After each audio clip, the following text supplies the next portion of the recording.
अस्सलाम वालेकुम वरहमतुल्लाह। आप सब लोग कैसे हैं? चलिए अल्लाह आप सब लोगों को सलामत रखे, अच्छे से रखे। आज के लेक्चर में हम बात करेंगे लिमिटेशंस ऑफ स्टैटिस्टिक्स के बारे में। यूं तो हम सब लोग जानते हैं कि स्टैटिस्टिक्स जो है आज की डेट में हर एक फील्ड में इसका इस्तेमाल किया जा रहा है, डायरेक्टली और इनडायरेक्टली। या हम यूं कह सकते हैं कि ये आज यूनिवर्सली एप्लीकेबल है, हर जगह पे इसका इस्तेमाल बढ़ता ही जा रहा है। लेकिन ये बात भी सही है कि स्टैटिस्टिक्स में इस्तेमाल होने वाले डेटा को अगर बहुत अच्छे ढंग से कलेक्ट ना किया गया हो या फिर अगर इंटरप्रिटेशन को क्रिटिकली ना किया गया हो, ठीक है ना, तो रिजल्ट जो है या कंक्लूजन जो है वो रॉन्ग निकल सकते हैं या मिसलीडिंग साबित हो सकते हैं। इसलिए जरूरी है कि हम उन एरियाज पे बात करें, हम उन चीजों पे बात करें जो बहैसियत लिमिटेशंस काम करती हैं स्टैटिस्टिक्स के लिए, यानी लिमिटेशंस ऑफ स्टैटिस्टिक्स के बारे में हम बात करेंगे। तो लिमिटेशंस ऑफ स्टैटिस्टिक्स को समझने के लिए ये चंद एक पॉइंट्स का हम यहाँ पर खुलासा करेंगे, सहारा ले लेंगे और इन पॉइंट से हम ये चीज साबित करेंगे कि कैसे ये पॉइंट्स जो है बहैसियत लिमिटेशंस ऑफ स्टैटिस्टिक्स है। ठीक है ना। तो पहला पॉइंट यहां पर है, statistics does not study qualitative phenomena. ठीक है ना। यानी हम सब लोग जानते हैं कि स्टैटिस्टिक्स जो है ये सबसे ज्यादा बेहतर इस्तेमाल वहां पर की जाती है जहां कहीं प्रॉब्लम्स जो होती हैं, अगर उन प्रॉब्लम्स को न्यूमेरिकल फैक्ट्स एंड फिगर्स की सूरत में मतलब पाया जाए, या हम यूं कह सकते हैं कि इकोनॉमिक प्रॉब्लम्स या प्रॉब्लम्स जो जनरल होती हैं उनको अगर हम न्यूमेरिकल सेंस में एक्सप्रेस कर सकते हैं तो उनके साथ स्टैटिस्टिक्स बहुत ज्यादा कंफर्टेबल फील करती हैं in order to draw conclusions for और एनी अदर थिंग्स। लेकिन जो चीजें नेचर में क्वालिटेटिव हो तो उनके साथ स्टैटिस्टिक्स जो है या उनको मेजर करने के लिए या उनको स्टडी करने के लिए स्टैटिस्टिक्स जो है वो काफी ज्यादा सूटेबल कंफर्टेबल फील नहीं करती है, या फिर हम यूं कह सकते हैं कि ऐसी चीजें जो जिनको हम न्यूमेरिकल एक्सप्रेस नहीं कर सकते हैं, न्यूमेरिकल फॉर्मेट में एक्सप्रेस नहीं कर सकते हैं, उनके साथ स्टैटिस्टिक्स जो है मतलब ज्यादा सूट नहीं करती है या उनको स्टडी अच्छे ढंग से नहीं कर पाती है। अगर हम ऐसी चीजों की कुछ एग्जाम्पल दें जो मतलब क्वालिटेटिव इन कैरेक्टरिस्टिक हो या जिनका कैरेक्टर क्वालिटेटिव इन नेचर हो, तो जैसे क्वालिटेटिव कैरेक्टरिस्टिक्स लाइक अगर हम ऑनेस्टी की बात करें, अगर हम पॉवर्टी की बात करें, अगर हम ब्यूटी की बात करें, अगर हम हेल्थ या इंटेलिजेंस जैसी चीजों की बात करें, तो इन चीजों को क्वांटिफाई करना या इन चीजों को न्यूमेरिकल फॉर्म में प्रेजेंट करना काफी मतलब मुश्किल सा काम होता है। तो लिहाजा स्टैटिस्टिक्स इन चीजों के साथ जिनको न्यूमेरिकली मतलब एक्सप्रेस नहीं किया जा सकता है या जो चीजें न्यूमेरिकल एक्सप्रेशंस की सूरत में ना लाई जा सके, उनके साथ स्टैटिस्टिक्स जो है अनकंफर्टेबल फील करती है। तो लिहाजा ये इसकी एक लिमिटेशन है कि ये ज्यादा बेहतर या ज्यादा अच्छे तरीके से उन चीजों के साथ डील कर पाती है जो क्वांटिटेटिव वर्जन में हो, जो फैक्ट्स एंड फिगर्स की सूरत में हो या जिनको क्वांटिटेटिवली एक्सप्रेस किया जा सके, और उन चीजों के साथ जिनको क्वांटिटेटिवली एक्सप्रेस नहीं किया जा सकता है जो मतलब एट्रीब्यूट्स की शक्ल में हो। आई बात समझ में, जो क्वालिटेटिव इन नेचर हो, तो उनके साथ स्टैटिस्टिक्स कंपैरेटिवली बहुत अच्छे से डील नहीं कर पाती है। तो दूसरा पॉइंट यहां पर जो है that is statistics does not deal with individuals. ये बात भी यहां पर मतलब याद रखनी चाहिए कि स्टैटिस्टिक्स जो है वो ज्यादा बेहतर ढंग से डील करती है जो एग्रीगेट्स ऑफ फैक्ट्स हो, ठीक है ना, या ऐसी चीजें जो एग्रीगेट फॉर्म में हो, ठीक है ना, या फिर जो एवरेजेस की सूरत में हो। लेकिन ये बात याद रखें कि स्टैटिस्टिक्स जो है वो इंडिविजुअल के साथ डील नहीं करती है, यानी इसकी लिमिटेशन है, ठीक है ना। यानी ये सिर्फ एग्रीगेट ऑफ फैक्ट्स के साथ डील करती है या एवरेजेस के साथ डील करती है। और अगर एक इंडिविजुअल को हम ले लें तो इंडिविजुअल मतलब फिगर के साथ ये डील नहीं कर पाती है, ठीक है ना। जैसे अगर मैं आपको बता दूं कि marks of one student in of A class does not constitute statistics, यानी इसका मतलब ये हुआ कि अगर आप कोई क्लास ले रहे हो, फॉर एग्जांपल आप क्लास 12th ले रहे हो या क्लास 11th ले रहे हो, तो उस पूरे क्लास में अगर एक बच्चे, ठीक है ना, यानी एक कैंडिडेट के मार्क्स के बारे में हम बात करेंगे तो वो स्टैटिस्टिक्स नहीं कहलाएगा, क्योंकि वो जो मार्क्स है वो एक इंडिविजुअल यूनिट के हैं, वो एक इंडिविजुअल पर्सन के हैं, वो एक इंडिविजुअल स्टूडेंट के हैं, और स्टैटिस्टिक्स वो नहीं कहलाती है, ठीक है ना, या स्टैटिस्टिक्स इसको डील नहीं करेगी। बल्कि अगर हम यूं कहेंगे कि उसी क्लास 11th के स्टूडेंट्स के जो एवरेज मार्क्स इन इकोनॉमिक्स हैं, तो वो जो एवरेज मार्क्स वहां पर होगा, क्योंकि वो रिप्रेजेंट करता है उस एग्रीगेट ग्रुप को, ठीक है ना। तो इसका मतलब ये हुआ कि वो एवरेज वैल्यू जो है वो स्टैटिस्टिक्स कहलाएगा, या वो रेलेवेंस उसकी स्टैटिस्टिक्स के साथ है। लेकिन यहां पर ये बात इंडिविजुअल यूनिट को स्टडी नहीं करती है स्टैटिस्टिक्स, बल्कि एग्रीगेट फैक्टर्स को स्टडी करती है और फिर एवरेजेस को स्टडी करती है, जैसे मैंने आप लोगों को यहां पर एग्जांपल में बता दिया, ठीक है ना। और फिर तीसरा पॉइंट जो है, स्टैटिस्टिक्स कैन बी मिसयूज, ठीक है ना। जहां स्टैटिस्टिक्स की इस्तेमाल दिन ब दिन बढ़ती जा रही है या इसका हर एक एरिया में इस्तेमाल किया जा रहा है, वहीं ये चीज भी तय है कि स्टैटिस्टिक्स जो है उसको मिसयूज भी किया जा सकता है, ठीक है ना। जैसे मान के चलिए कि अगर कोई स्टैटिस्टिक्स का बेहतर इल्म ना रखता हो, ठीक है ना, तो जाहिर सी बात है हम उसको टेक्निकली क्या कहेंगे कि वो एक्सपर्ट नहीं है, ठीक है। या दूसरी सूरत ये हो सकती है कि किसी को रॉन्ग तरीके से मोटिवेट किया जा सके कि आप स्टैटिस्टिक्स का गलत इस्तेमाल करके दें, ठीक है ना। या फिर हम यूं कह सकते हैं कि ऐसे लोग जो स्टैटिस्टिक्स को अपने जाती मुफाद के लिए इस्तेमाल करना चाहते हो, तो वो उस सूरत में मिस यूज ऑफ स्टैटिस्टिक्स का होना मुमकिन है, यानी स्टैटिस्टिक्स को गलत तरीके से इस्तेमाल भी किया जा सकता है।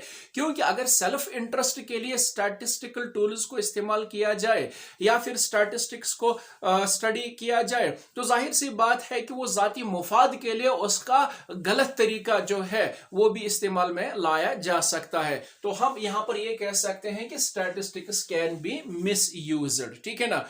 अच्छा, और फिर एक और पॉइंट जो है, that's called statistical results are true only on averages, ठीक है ना। जैसे मैंने पहले बता दिया कि स्टैटिस्टिक्स बहुत ज्यादा कंफर्टेबल फील करती है जब न्यूमेरिकल फैक्ट्स एंड फिगर्स हो और फिर जो एवरेजेस की सूरत में हो।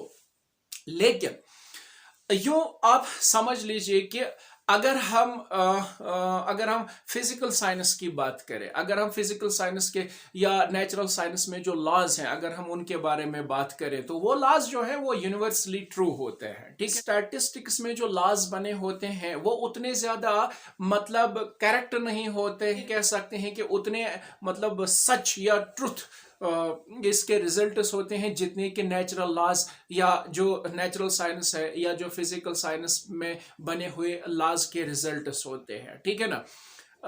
अब अगर हम एवरेजेस की यहाँ पर बात करें, ठीक है ना, अगर आप एक ग्रुप को लेते हो, ठीक है ना, ग्रुप ऑफ वर्कर्स हम लेते हैं, और अगर उस ग्रुप ऑफ वर्कर्स का एवरेज निकल कर आता है इन टर्म्स ऑफ मनी कि ₹700, ठीक है ना, यानी उस ग्रुप में एवरेज वेज रेट जो है वो ₹700 है, तो इसका मतलब ये नहीं है कि उस ग्रुप का हर एक मेंबर जो है हकीकत में वो ₹700 पर डे कमा लेता है, ठीक है ना, यानी उससे कम भी हो सकता है और उससे ज्यादा भी कोई कमा सकता है।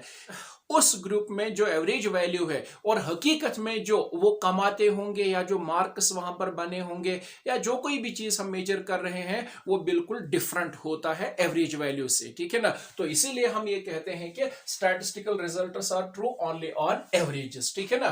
तो एवरेज का वैल्यू जो होता है वो हकीकत के वैल्यू से कम भी होता है और ज्यादा भी होता है, इसलिए हम ये कहते हैं कि statistical results are true only on averages, ठीक है ना।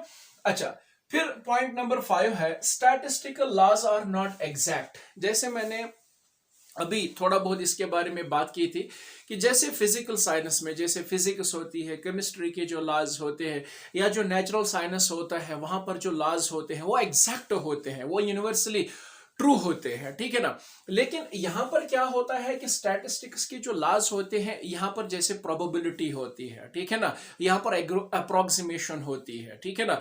यानी यहां पर आप ये क्लेम नहीं कर सकते हो कि जो रिजल्ट्स यहां पर आ रहे हैं, ठीक है ना, वो 100% ट्रू होंगे, ठीक है ना। तो इसलिए हम क्या कहते हैं कि स्टैटिस्टिक्स के जो लॉज होते हैं वो इतने ज्यादा मतलब वो इतने ज्यादा एग्जैक्ट नहीं होते हैं जितने लॉज ऑफ फिजिकल साइंस के होते हैं या जो लॉज ऑफ नेचुरल साइंस के होते हैं।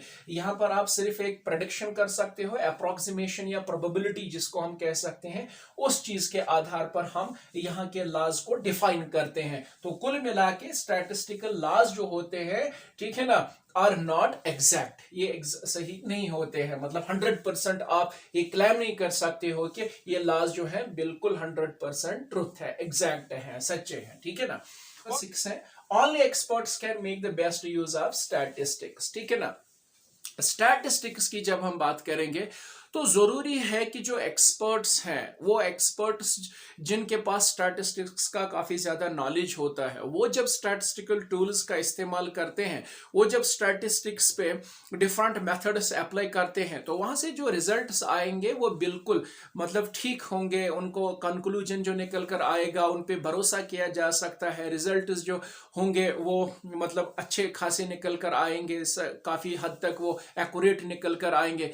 लेकिन प्रॉब्लम यह है कि अगर स्टैटिस्टिक्स के साथ एक्सपर्ट्स डील ना करें तो उससे बहुत बड़ी प्रॉब्लम हो सकती है, ठीक है ना। स्टैटिस्टिकल टूल्स जो हैं वो आज की डेट में सबसे ज्यादा डेंजरस होते हैं अगर वो स्टैटिस्टिकल टूल्स उन इंसानों के हाथों में हो जो एक्सपर्ट ना हो, ठीक है ना। तो जाहिर सी बात है कि स्टैटिस्टिक्स का बेहतर इस्तेमाल तभी किया जा सकता है जब इनका इस्तेमाल करने के लिए हमारे पास एक्सपर्ट्स हों, ठीक है ना।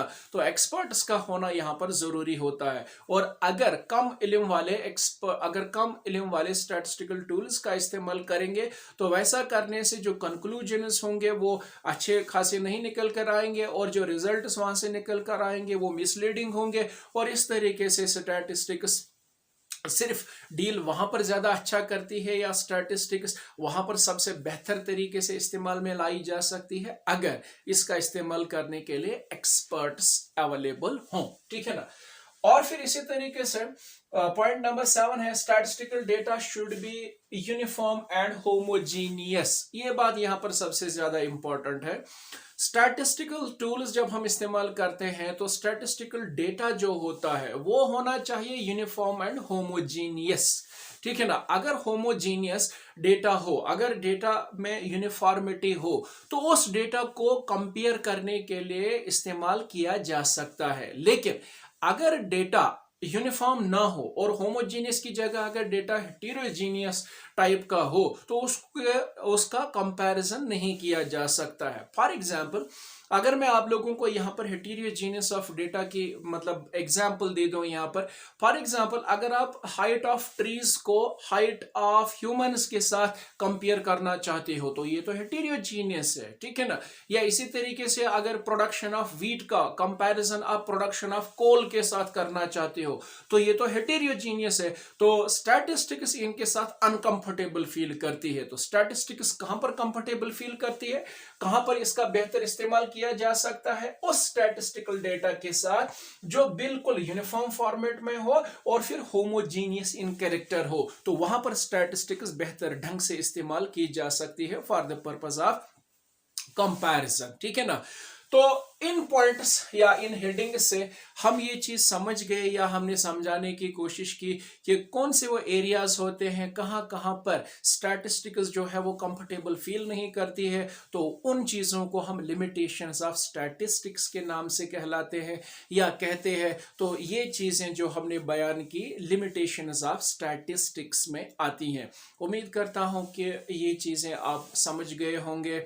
और आखिर में आप सब लोगों से मेरी गुजारिश है कि मेरी चैनल को आप सब्सक्राइब करें, इसको आप शेयर करें और कमेंट सेक्शन में आप कमेंट ज़रूर करें, इस उम्मीद के साथ कि जब तक मैं आप लोगों के लिए नया वीडियो ले आऊँगा तब तक अल्लाह मेरी और आप सब लोगों की हिफाजत करे। अस्सलामु अलैकुम व रहमतुल्लाह।